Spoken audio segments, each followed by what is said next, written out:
Is Sepp Blatter on the way out? FIFA's ethics committee has suspended their president for 3 months. Suspended too is Vice President Michel Platini, who has to explain a $2 million payment from Blatter. So what now for the embattled boss of world football? And can FIFA clean up the beautiful game? This is Inside Story.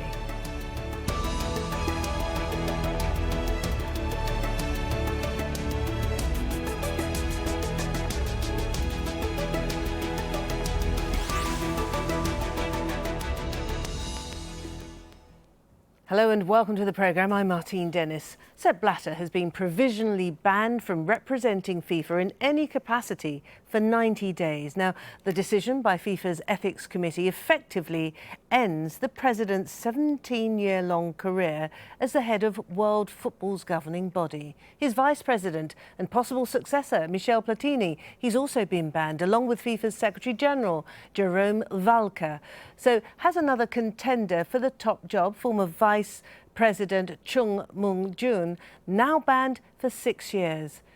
The suspensions are the latest embarrassment for Blatter, who continues to deny he's linked to major corruption investigations. He's under intense pressure to resign from FIFA's major sponsors and others after US prosecutors indicted FIFA executives. And the Swiss Attorney General opened a criminal investigation into both Blatter and Platini. OK, we'll get into a discussion with our guests in just a moment, but first let's talk to Al Jazeera's Andy Richardson. And Andy, is this the end of the career of Sepp Blatter? I don't think so, not quite, almost. I mean, we have to remember he has already resigned. I'm reminded of his former Director of Communications, Walter de Gregorio, who lost his job a few weeks ago. This was after he made a joke on television saying there's a car containing the FIFA President, the Secretary-General and the Director of Communications. Who's driving? Answer, the police. Now, that was a joke, but it's now becoming disturbingly close to reality. He set up the Ethics Committee, Sepp Blatter, to try and rid FIFA of corruption. It's now ended up suspending him for 90 days, but crucially, it's not a proof of guilt, and it doesn't take us up to February the 26th, when the new presidential election is. So there's a chance he could be back behind his desk before then. He has issued a very bullish statement via his lawyers saying he doesn't believe the Ethics Committee has conducted itself in the correct manner, that he's not had an opportunity to present his version of events. He thinks he could be back by January, and in some way he could hand over power on his own terms. Sepp Blatter must be the most tenacious man in the world. He's been beset by allegations and suggestions and all sorts of inferences. I mean, he's described himself as a mountain goat who just keeps going on. Look, we've been talking to his advisors in Zurich, and throughout this process, from the morning on May 27th, when 7 of his top officials were arrested, pulled out of their hotel bedrooms in an exclusive hotel in Zurich just before the FIFA Congress.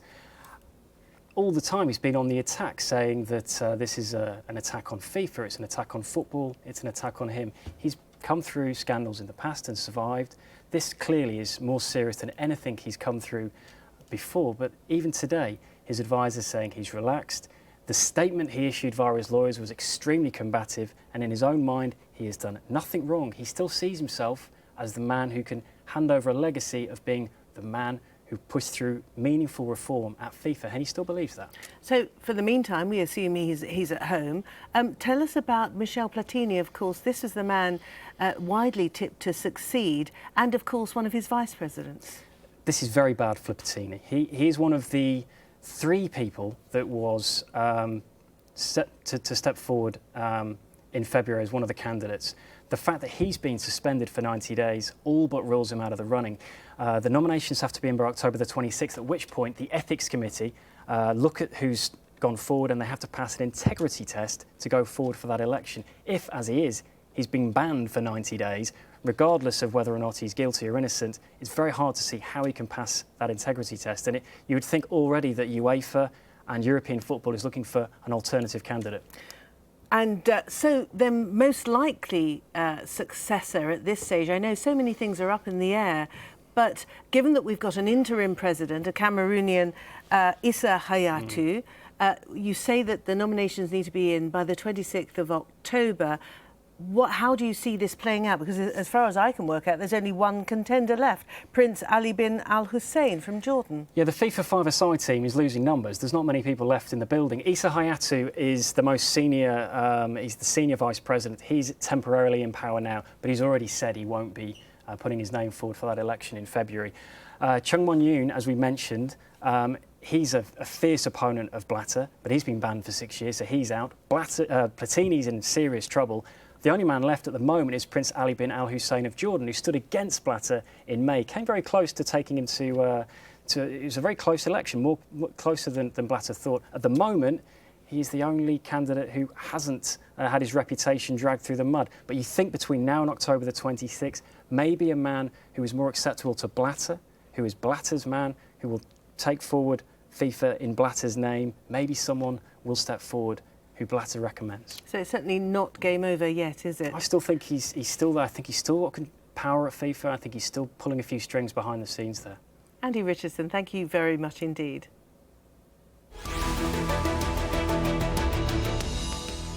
Right, let's bring in our guests now. Joining us from Singapore is James Dorsey, author of the blog The Turbulent World of Middle East Soccer.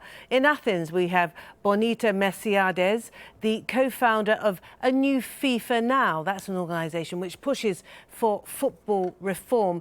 Can I start with you then, Bonita? You must be rather happy today then, if you've been pushing for reform or change at FIFA. Sepp Blatter may be down, even if he's not completely out yet.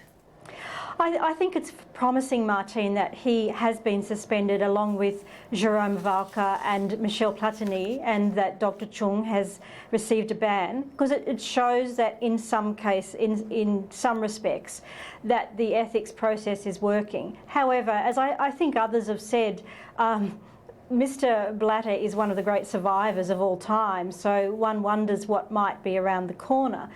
But the real issue here is not about suspensions or bans, it's about what is needed so we are not ever in this position again. We have had decades of allegations of financial irregularities and corruption around FIFA, and we should never have got to this point if people had been listened to, whether they be investigative journalists, whether they be former FIFA insiders or whistleblowers from elsewhere in the football world.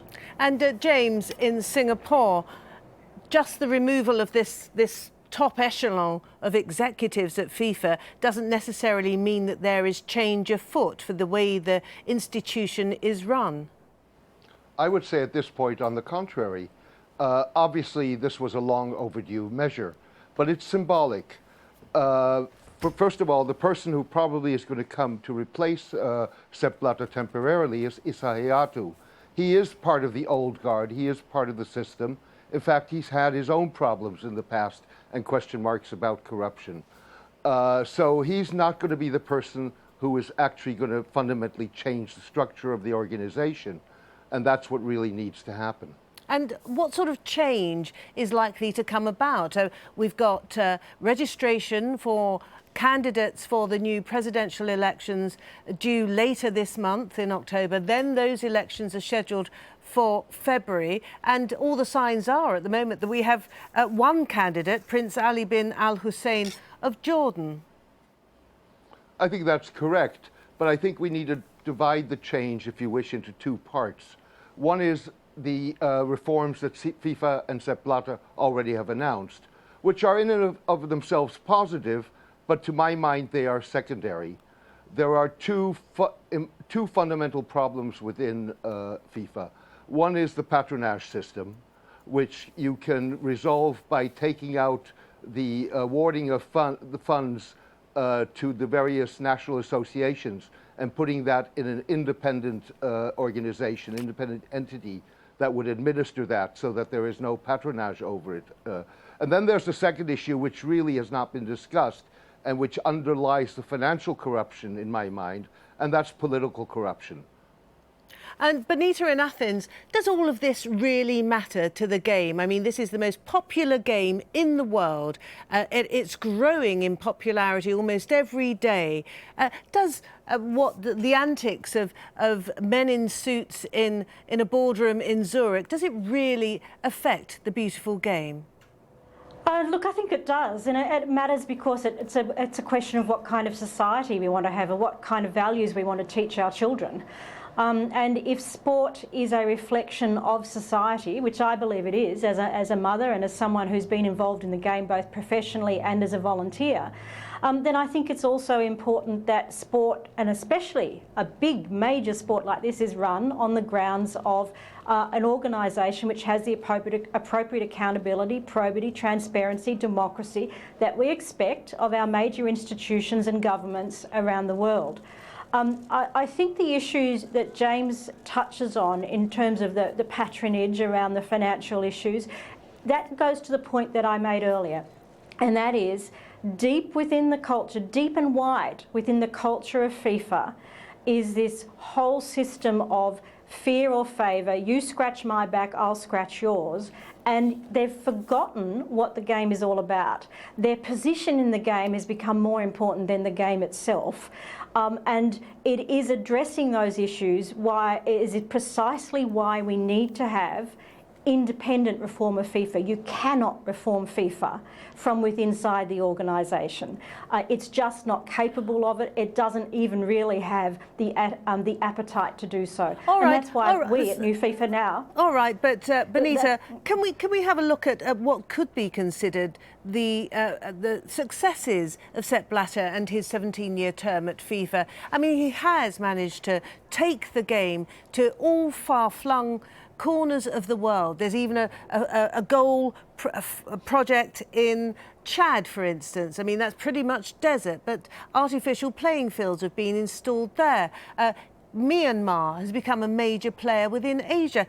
Sepp Blatter has managed to extend the reach of football around the world. That surely should be considered one of his successes. Look, I think that is one of the sad things about what will be his legacy. On the one hand, there have been some enormous successes. The World Cup itself is one. It is the biggest single sporting event in the world, bar none. As you mentioned, there are development projects which have done some good. But as James has mentioned and as I've mentioned, there are also a whole lot of development projects which haven't actually happened, where the money hasn't ended up where it was intended to end up. And more importantly, there are no checks and balances on what happens to those projects. So while the game has generated and increased its revenue enormously, it hasn't necessarily done the right thing development-wise to keep the game going, to get the game growing into where it should be going and how it should be growing. So I think there's both a good side and a bad side to that aspect of Mr. Blatter's legacy. And James, isn't there an element of inevitability about this? Where there's money, there's greed, and increasingly football has become more commercialised, largely as a consequence of the success of FIFA. Well, I'm not sure it's inevitable. The temptation is always there, and that's why one puts in proper checks and balances and supervision and auditing, so that if and when something like this happens, you catch it early on. I think part of the problem is, and I agree with Bonita totally, that Sepp Blatter has done good. I think the issue there is, though, just as Bonita said, that soccer or football is a reflection of society. And what you're seeing is, because of the intertwining of politics and football particularly, that FIFA often turns out to be an important prop of autocratic regimes. And that's certainly true in sub-Saharan Africa. It's certainly true in the Middle East and North Africa. But Bonita, aren't we giving perhaps FIFA a hard time when other sports, particularly cycling of late, athletics of late, but virtually every sport, even cricket, has been tainted with the suggestion of corruption, hasn't it? Isn't it part of perhaps an unseemly side of human nature?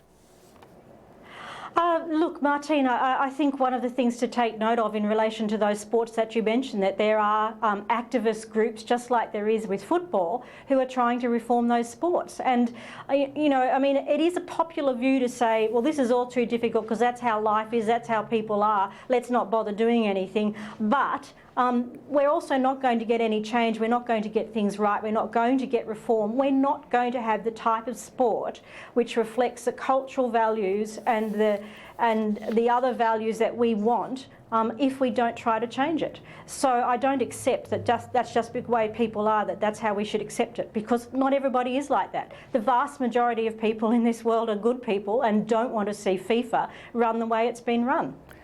Now, James, the future, can we have a look at how things could go from now if we assume that Sepp Blatter isn't going to be around to exert any influence, shall we say, come presidential elections? How do you think things are going to pan out? Well, I think that what's going to happen is, if indeed Issa Hayatou, who is the head of the Confederation of African Football, becomes the temporary president president of FIFA for the next 6 months, you're largely going to see a holding operation, possibly implementing some of those reforms that Sepp Blatter had already announced. But it's going to be a waiting game until the election on the 26th of February of a new president. We have a few more weeks to go for people to register themselves as candidates. Obviously, what happened today takes two major candidates out of the picture, and particularly Michel Platini, who was widely seen as a forerunner. And I think that this indeed creates greater opportunity for Prince Ali of Jordan, who has been a long-standing reformer within FIFA. But we also have to see who else may come forward as a candidate. Tokyo Sexwale, the South African, has been mentioned. That's true, and obviously he has a tremendous track record within South Africa. However, there are a lot of people who question whether he is too close to the old guard and whether he really has the wherewithal to do what is going to be a major restructuring and overhaul. Let's talk a little bit more then about the detail of what the restructuring and overhaul should be. How should FIFA be run in order to prevent the system of patronage that you've described to us earlier? The two issues are this. The patronage issue is that Sepp Blatter indeed has made FIFA a economically or commercially very viable enterprise. Those funds are used for obviously the operation, the cost of the operation of FIFA, as well as for the development of football across the globe, and particularly in countries that are in need of development. What happens is it's basically Sepp Blatter and the FIFA management that hands those funds out. And many who get those funds are extremely grateful and are therefore supportive of the leadership of FIFA, irrespective of whether or not they are critical of that leadership.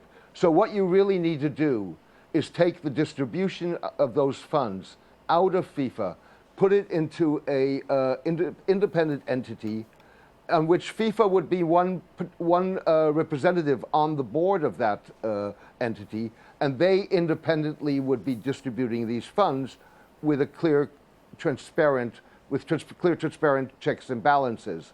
Now, I think the other thing that one has to do. Sorry to interrupt. I was just going to ask you, James, what role you think perhaps the major sponsors could play in this? Because, of course, Coca-Cola, McDonald's, Visa, Budweiser, they've all expressed themselves rather clearly, haven't they? Their displeasure at Sepp Blatter's conduct of affairs. What role could they play in terms of keeping funds and allocating them to the deserving projects and making sure that those funds actually get there? Well, the logical thing to do, if you were to set up a separate entity that would be distributing these funds, that it would be governed by the stakeholders. The stakeholders being, on the one hand, FIFA, but on the other hand, the sponsors, the players, the fans, and therefore, with other words, this is a game of multiple stakeholders. And until now, those stakeholders have not really been playing a role. OK, we can bring in Gary Al Smith now, who's joining us from the Ghanaian capital, Accra. And Gary is Ghana editor for Supersport, Africa's largest sport network. And Gary, for the people of Africa, for the football lovers, I mean, I know there are so many, it's a football-crazy continent, isn't it? Is Sepp Blatter a villain or a visionary? Well, it depends on where you are. About 6 months ago, that question would have been easy to answer because at the time, he was seen mainly as a hero because of the projects like you discussed on your show he had been able to bring to this side of the world. However, in the intervening time, with all the evidence that has been shown by the Western media, especially with the projects, with the corruption allegations and things like that, it's been difficult to look beyond the narrative that he has presided over a very corrupt regime. So what a lot of people are saying is that maybe he was a friend of Africa all these years. However, probably if he were more transparent, the continent would have gotten more. So I think it's a bit of a mixed reception to all that's going on. And yet, Gary, I think I've even heard you on the radio in Ghana defending FIFA and Sepp Blatter not that long ago. And of course, you've got to acknowledge that Africa is one of the parts of the world that has benefited so much from the Blatter presidency. I've earlier mentioned a project in Chad, for instance.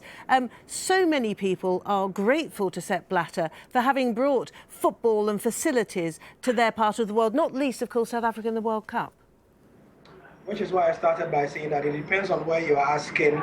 And I also said that 6 months ago, the answer would have been an unequivocal no to that question. However, I mean, in the intervening time, it's pretty difficult because you've had, a $10 million allegation against him. You've had the issues with Jerome Valcke. You've had issues with other people that have come up. And it's pretty difficult to look beyond those ones to say that he has not presided over a corrupt regime. So you can never take away the fact that Sepp has brought a lot of developmental projects to Africa. However, the big question is, did he give Africa a pittance based on the numbers of corrupt dealings we've seen and all that, or did he really serve Africa the way it was supposed to be served? So today, if you go onto the streets, people are going to say that yes, he was a friend of Africa. However, probably the continent deserved more. So yes, you heard me defending him a couple of months ago. However, we are in a system where evidence is the name of the game. We didn't have as much evidence as we had 6 months ago as we have now, you have to understand. And so right now, if you ask me, I'll say that, well, probably it's good riddance because he may have done more harm than good to us. And James, in Singapore, I mean, one of the attributes, if you like, of FIFA currently is the egalitarian nature of the way it's run, insofar as a tiny country like Mauritius would have equal standing with an enormous country like the United States. That's correct, but I don't personally have an issue with that. With other words, I don't think one should discriminate against states because they are small or not as large as some of the major football powerhouses. And where that voice comes out is in the General Congress of FIFA, which is annual, which is going to, in February, elect a new president. But I think coming back to what Gary said, and I think he's absolutely right, but both the Congress that re-elected Blatter in May of this year, as well as what you're seeing in Africa, is a reflection of the enormous divide between the governors of the sport and the actual players and the fans of the sport. With other words, public opinion has without question turned against Blatter and his cohorts. But I think that certainly before the announcement today, that many of the African heads of football associations would have spoken out in favor of Blatter simply because of the patronage system. James Dorsey in Singapore, Gary Al Smith in Accra, thank you very much indeed for joining us. And of course, thank you to Bonita Mersiades, who joined us earlier. And thank you, as ever, for watching. You can leave your comments on the programme page of our website, aljazeera.com, and you can post your views on facebook.com/AJ Inside Story. Or you can tweet us at AJ Inside Story. From me, Martince Dennis, and the entire team, it's bye for now.